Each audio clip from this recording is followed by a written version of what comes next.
In 2019, then Democratic nominee Andrew Yang prioritized his campaign around a concept called UBI, Universal Basic Income, to which Yang rebranded as the Freedom Dividend. Many people believe UBI is necessary to empower citizens with the challenges of automation, climate change, and future epidemics. But others have claimed Yang's Freedom Dividend is a Trojan horse, designed to gut social safety nets. Some of the more popular, one of the most popular UBI proposals is actually acting like a Trojan horse, where what they say is, we'll give you $1,000 a month, but we'll do it at the cost of gutting the entire public goods system. This is not at all true. In fact, this is a classic case of the ultimatum game being applied to an entire society.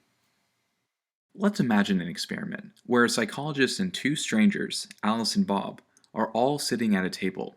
The psychologist hands Alice 10 $1 bills. The psychologist then instructs Alice to give Bob some amount of money. Alice, wanting to maximize her own self-interest, gives Bob $1.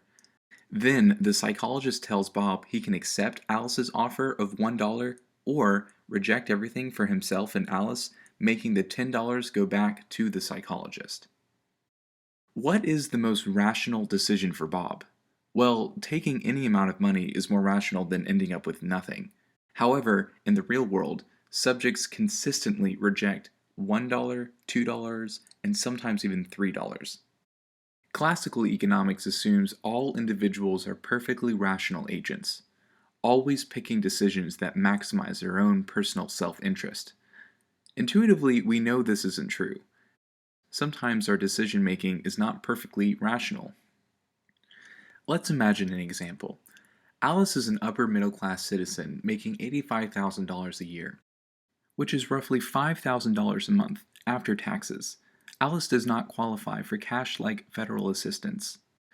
Bob is a laid-off manufacturing worker who has filed for food stamps and disability.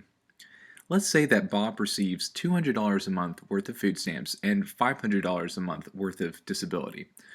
With the Freedom Dividend, Alice would have an additional $1,000 a month, while Bob would only be making an additional $300 a month. Is the Freedom Dividend rational for Bob to support? The goal of the Freedom Dividend is to destigmatize federal assistance. In Alaska, a deep conservative state, the petroleum dividend is wildly popular, exactly because the payments are universal and unconditional. The Freedom Dividend is not a Trojan horse. It is an all-inclusive floor for people to stand on.